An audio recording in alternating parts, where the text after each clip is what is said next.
Good day, engineers, and welcome back to our calculator technique video for differential calculus.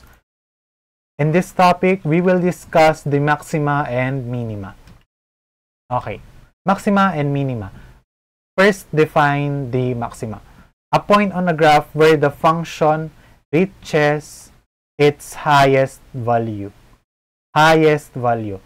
Okay, pag i-graph natin ang maxima, ganito yan. Ang maxima nito, kung saang point unang naging highest, ito ang maxima. Yan ang maxima. Ito yung pinakang lowest, yan yung minima. Ganyan. Okay? Yan, yung maxima and minima sa graph. So, minima, ayun nga, lowest naman to, lowest value. Yan yung simplest definition ni maxima and minima. Let's have the first question para mas magets natin kung ano maxima and minima. What is the maximum function? What is the maximum point of the equation below? Okay. So, ang equation na kailangan natin na i-find, yung maximum point, is yung x cubed minus 6x squared plus 9x plus 1. Okay. Pwede mo naman ito i-manual. Gagamitan mo ng derivative, yung y prime. Okay, kung i-derivative natin yan, 3x squared minus 12x plus 9 plus 0. Okay. Sa calculator, pwede mo makuha yung kanyang roots using mode 5 tapos 3. Okay, na 3, negative 12, 9. Equal mo lang, ilista mo yung values. Ang x1 ay 3, ang x sub 2 is 1. So, ang values niyan ay 3, 1. Nakakita mo lang yung 3, 1 sa choices, 3, 1 na isasagot mo na kung mali yan. Bakit? Kasi ito is din derivative. Kukunin mo muna yung maximum point, saan ba siya magiging maximum? Kung sa 3 ba or sa 1? Kaya mali itong A. Hindi yan ang sagot. Okay, isasab mo itong x sub 1 value mo is 3. X sub 2 value mo is 1. Isub mo yan dun sa equation na ito. Okay, so using our calculator, isub natin. Wait, punta muna tayo sa complex. Complex bang? Sa computation mode, sorry, x cubed plus minus 6x squared plus 9x plus 1. Calc, ang x mo daw ay 3. Okay, kapag ang x ay 3, ang value mo sa y ay 1. Okay? So, ang tanong, maximum ba siya? Hindi pa natin alam. Meron pa isang value ni x, yung 1. Calc mo, x is 1. Oops, ang sagot ay 5. Ito, y is equal to 5. Okay, ang sagot dito ay letter B. Kasi itong A is the minimum point. Itong B is the maximum point. Kaya, ang sagot dito is letter B. Mali itong A. Nakita mo lang yung 3, 1 sa pag-ano. Sa pagkuha ng roots nito. Yun na yung isasagot mo. Hindi ganun. Okay. Dumako naman tayo sa calculator technique. Yan ay para sa manual. Pwede mo siyang i-caltech. By using the table function. Punta ka lang sa mode, tas 7, i-type mo yung equation, x cubed minus 6x squared plus 9x plus 1. Equals mo lang, mag-set ka ng value, negative 5 and 5, step 1. Ayan, pwede na yan. Tingnan mo kung saan siya pinakamataas. Okay, mababa, nababa pa. Observe mo yung values na f of x. Okay, nataas pala, sorry. Nataas. Bumaba. Ayan, nakita mo. Di ba yun yung ba yun unang ganito? Nataas. Ay, mali. Hindi pala. Ganito yung concept niya, di ba? Nataas. Bumaba. Okay, paminima na yung pagbaba dito eh. Paminima na yan. Unang taas niya, yung pinakamataas. Kung anong point yun. Di ba, pataas. Tapos biglang, boom, yun yung pinakamataas, highest point, maximum. Okay, biglang tumaas, ayan, 1.5. taas ng y, 5. Tapos biglang bumaba, uy, 2, 3. Ibig sabihin, ang maximum natin ay 1, 5. By using the table technique. Yan, pwede nating makuha yung maximum point ng isang equation. Okay, ang answer dito is letter B. Yan. Question number 2. Okay, medyo challenging na tong question number 2. There are two poles, let's say poles A and B, 50 feet apart, and the poles are 15 and 30 feet tall. There is a wire which runs from the top of pole A to the ground and then to the top of pole B so that two triangles are made. What is the minimum length of wire needed to set up this configuration? Minimum naman ang hinahanap dito, hindi maximum. Okay. Ay, sorry. First, i-illustrate natin yung problem. Sabi is two poles daw. A and B. Ito yung pole A, ito yung pole B. Tapos sabi, 15 and 30 feet tall. Ito yung 15, daw ay 30. Tapos there is a wire which runs from the top of pole A to the ground. Pole A to the ground. And then to the top of pole B to the ground din. So, ganyan yung magiging drawing niyan. Tapos sabi, ang kanyang distance ay 50 feet. 50 feet apart daw, o 50 feet. 50 feet. Okay, para makabuo ka ng equation, you need to set unknowns. So, 15, ito ay x. Ito ay 50 minus x. Then, ito ay length 1. Ito ay length 2. Tapos, pwede ka na makabuo ng equation by Pythagorean. Diba? Pythagorean technique.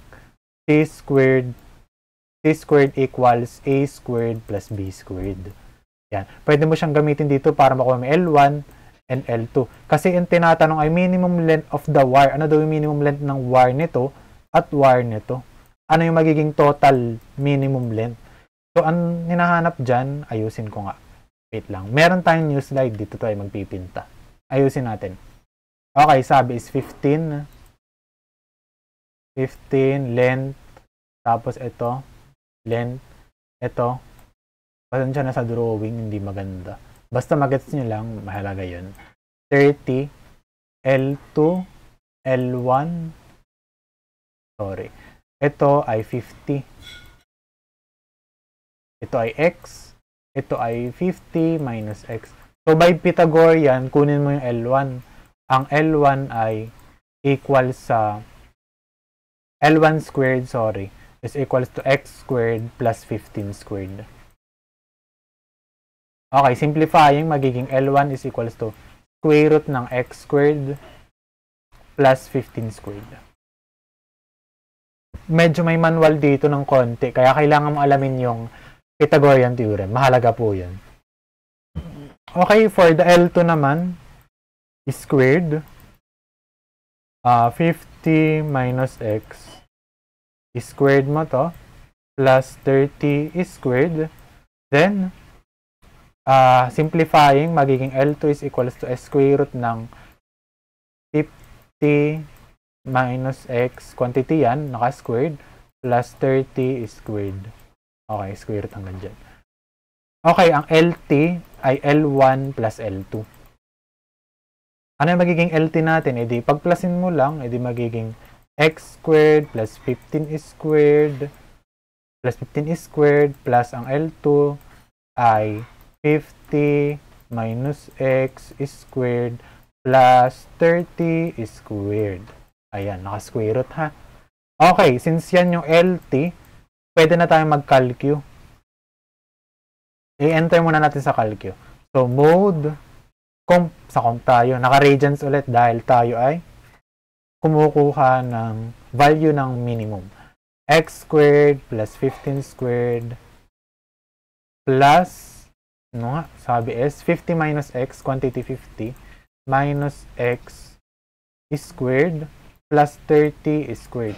Calc, punta ka sa choices ngayon. Okay, yan yung mga choices. Yan yung gagawin mo sa x. X is 15, try mo.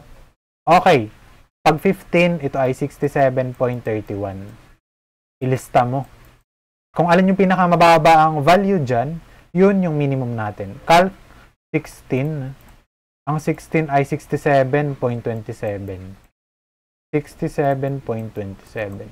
Ang 17, calculate, equals, ang ating ano ay 67.26, paliit ng paliit, 67.26. Tapos ang D natin, ang D? Sa 18, siya is 67.29. Okay, ang pinakamaliit ay letter C. Tama ba? 67.26. Ito 31. Ito ang maximum. Ito ang minimum. Letter C ang sagot dyan. Okay, that's it for question number 2. Question number 3. A billboard 100 feet wide is perpendicular to a straight road. Perpendicular. Ayan. May mabubuo na naman tayong perpendicular. Pwede natin gamitin ulit mamaya yung Pythagorean theorem. Ayan ulit. A billboard 100 feet wide is perpendicular to a straight road and is 40 feet from the road. Find the point on the road at which the angle subtended by the billboard is a maximum. Okay, maximum naman daw yung hinahanap. Sabi is 100 feet wide. Wala pala akong drawing, sorry. 100 feet wide yung billboard. Ito kunyari yung highway. Yan yung highway. Sabi is 100 feet daw yung billboard, yung billboard ay perpendicular to the straight road and 40 feet from the road. Kung yan yun, edi ito yung yung billboard yan ay 100 feet daw. 100 feet tapos 40 feet. So yan yung total distance niya. Tama? Wait lang, mali. Ayusin ko yung drawing ko mamaya. Okay, dito na tayo mag-drawing. Huwag na nating anuhin yung road. Okay, kunyari ito daw yung billboard. Ito yung kanyang stand. Di ba ganyan naman ang billboard? Okay, ito yung 100 feet. Tapos ito ay 40 feet. Tama ba? 100 feet and 40 feet. Okay, nakasubtended daw sa road. Wait, mali. Mali, mapangit yung drawing ko. Eraser. Okay. Ayan yung billboard. Then sabi ito yung road. Yan, ganyan yung road. Kunyari. Then sabi, kukunin mo daw yung angle na subtended dito sa road. So may mabubuo dyang triangle. Ito yung 100. Ito yung 40. Okay, hanggang dito lang yung billboard So yan, ganyan yung mabubuo na pinta. Ito, yan yung mga angle. Ito si X, ito si Y. Tapos yung pinakang angle, di ba double triangle yan? Ito yung theta, yung pinakamalaking angle. Pwede mong gamitin dyan yung yung SOHCAHTOA. Di ba? Sa pag find ng mga equations. Let this be L na lang yung nasa baba. L na lang yan. Okay. So, ito munang triangle na to, yung 40 tas L. Pwede natin kunin yun Kasi ang theta is equals to xy. X plus y. Ayan yung x and y. Kailangan natin bumuo ng equation with respect dun sa L. Para mas madali. Okay. Since sabi is angle subtended, from the road, ang kinukuha natin dyan is yung angle dito. Itong y, yan yung angle subtended from the road. Okay. So, buo muna tayo ng equation para di tayo malito. So, dun sa x, magiging equation x is SOHCAHTOA. So, yan ay x, tangent, negative 1, opposite over adjacent. Ang opposite niyan is, ayan, yan yung 40 over L. 40 ang opposite ni x, ayan, opposite ni x, L yung adjacent. So, doon naman tayo sa, theta, yung pinakamalaking triangle, yun sa theta. Okay, itong theta. Theta is equals to tangent ulit, tangent negative 1, yan ay 100 plus 40 all over L. Yan yung magiging theta mo. Using the SOHCAHTOA method. Okay. Theta is equals to x plus y. Ano? Dito ko na isulat sa taas. Theta. Ang theta daw ay tangent negative 1. Ano? Tangent negative 1. Tangent negative 1. Sige, wait lang. Sisimplify ko muna itong theta para mas madali. Okay. Since y ang hinahanap, magiging theta minus x yan. Theta minus x equals y. Okay? So, ayan. Tangent negative 1. 100 plus 40 over L minus tangent negative 1. Ano yun? Yung is ay 40 over L. Ayan. Ganyan yung magiging equation niya. Pasensya na magulo yung sulat. So, sa calcu, nasagot tayo 50 square root of 2. So, sa calcu, enter mo yung equation kanina, yung tangent negative 1, 100 plus 40 over L plus, minus tangent negative 1, 40 over L. Yan. Let L be equal to x. Try mo lang. Try mo sa calcu. 100 plus 40 over x minus tangent negative 1, 40 over L, 40 over L, or 40 over x. Ayan. Calc mo, isa-isa. So, 20 square root of 2. Ayan. 4161. Pero wait, sabi kasi is angle. So, dapat ang iyong calcu is naka-degree. Sorry, nakarad tayo. Degree. Degree ha? Okay. X is 20 square root of 2. Ayan, 23.84 daw to. 23.84. Ang 45.5, i-calc mo. 45.5. 30.67, pwede. Ang 66.7, 33.57, at ang 50 square root of 2, 33.70. Okay, so based dun sa mga nakalculate nating angle, ang pinakamataas is yung 50 square root of 2. So, yan po yung maximum. Okay? So, question number 4. A box is made to be made a piece of cardboard 11 inches square by cutting equal squares out of the corners and turning up the sides. Find the volume of the largest box that can be made this way. Okay. So, sabi is may box. Ay, sorry. Wala pala akong pinta.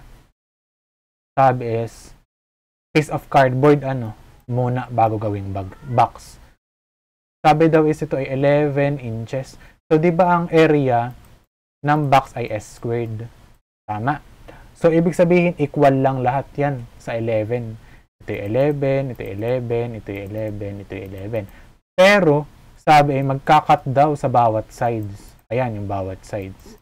Bawat sides, bawat sides, bawat sides.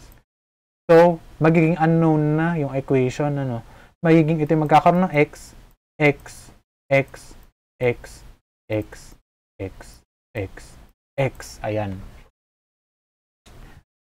Diba? So, kung muna yung area ng squares, ito yung magiging 2x, 2x, 2x, 2x. Ayan. Kaya ito, sa halip na 11, magiging 11 minus 2x na yan. Tapos ito, 11 minus 2x na rin. Lahat yan, 11 minus 2x. Dahil siya is square. Okay? Equal ang sides ni square. Kaya 11 minus 2x. Kasi ito yung x, tapos ito yung x. Kaya nagkaroon ng minus 2x. Lumiit kasi yung size niya. Ito na lang ang kukunin mo. Kaya yan ay naging 11 minus 2x. Hindi na 11. Lumiit. X, tapos dito may x din, tapos dito may x. Kaya naging minus 2x din ito. Okay. Nakabuo ka na ng equation. Gagawin mo daw siyang box. Okay, gagawing box. Gagawin natin box. Ganyan yung box. Parang cube. Ayan, ganyan yung box. Kung gagawin mo siyang box, imagine mo, so dito is may x, 'Di ba yan yung kinat kanina? 'Di ba yan yung ano? Yan, yung ganyan. Ito kasi is x, tapos ito yung x. Kung gagawin mo yung box, magkakaroon ng x dun sa side dito.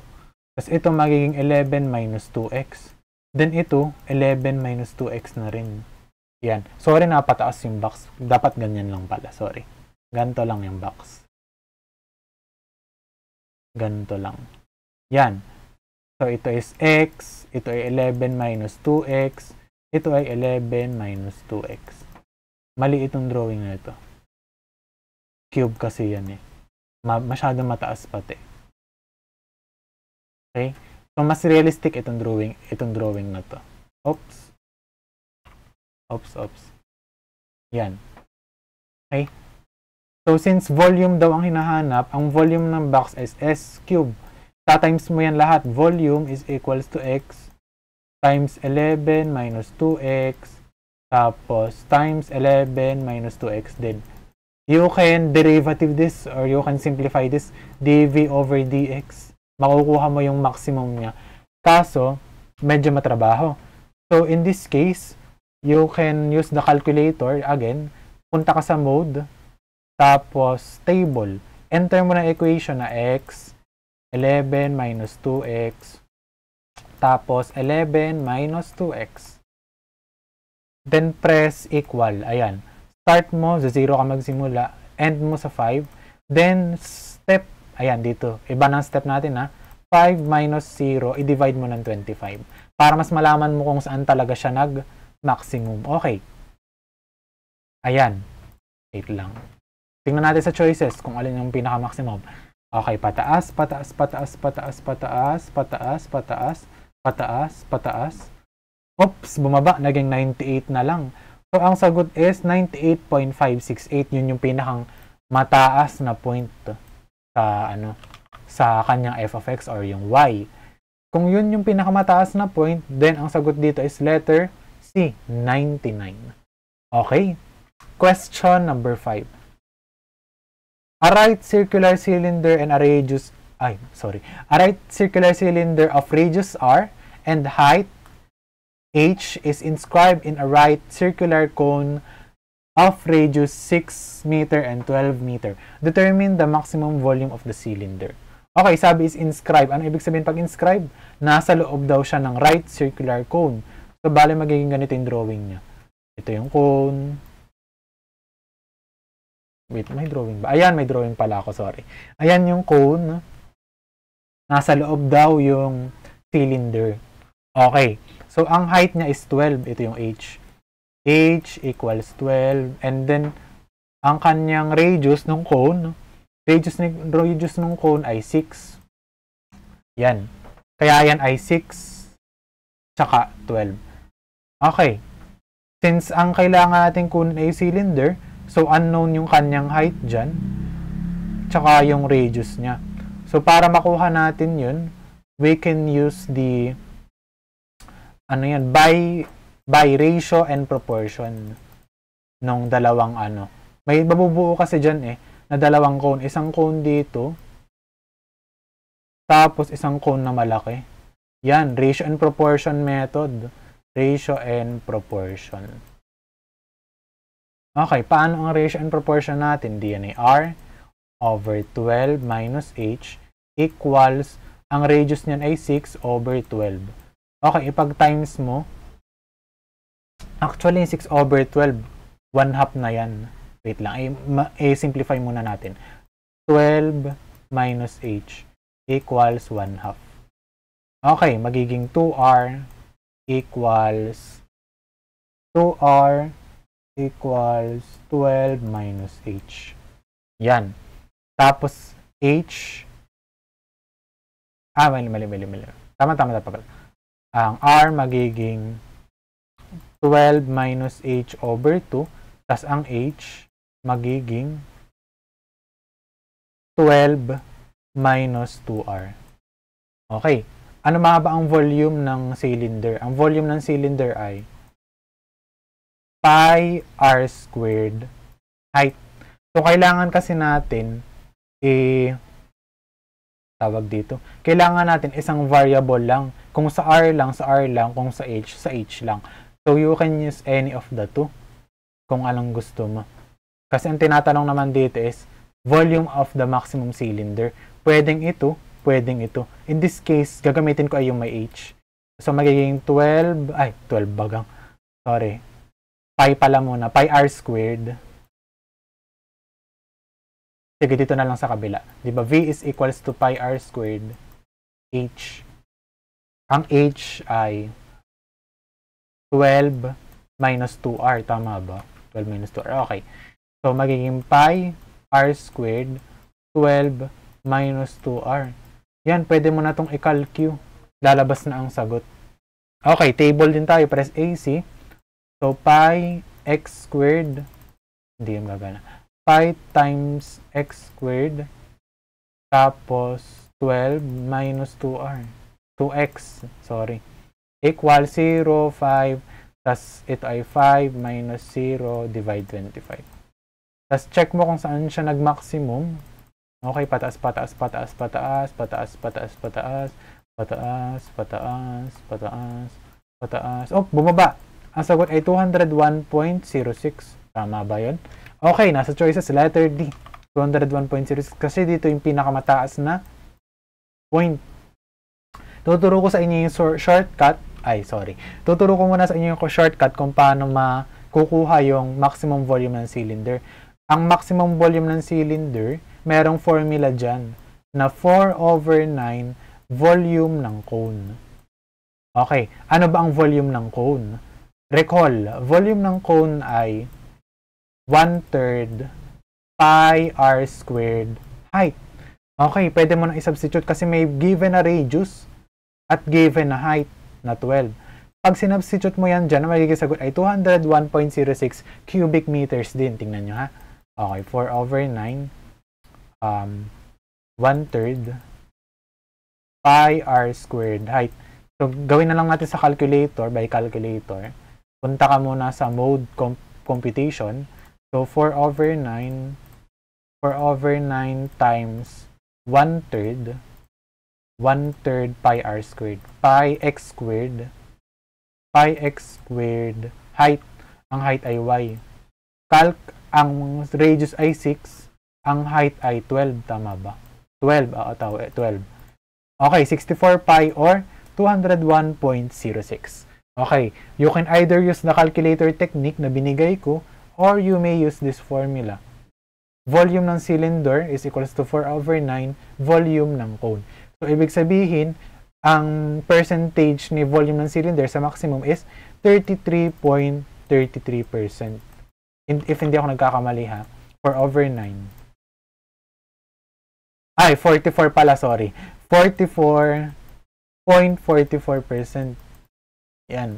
Yan yung maximum volume percentage in percentage pag tinanong. Sorry, hindi siya 33.33. Namali ako. 4/9 is 44.44%. Ganun yung maximum percentage sa volume ng cylinder. Okay, so that's it. If you have any questions, you may email me. And of course, you may message me on my Facebook page below. Okay, that's it. And see you on the next calculator technique video.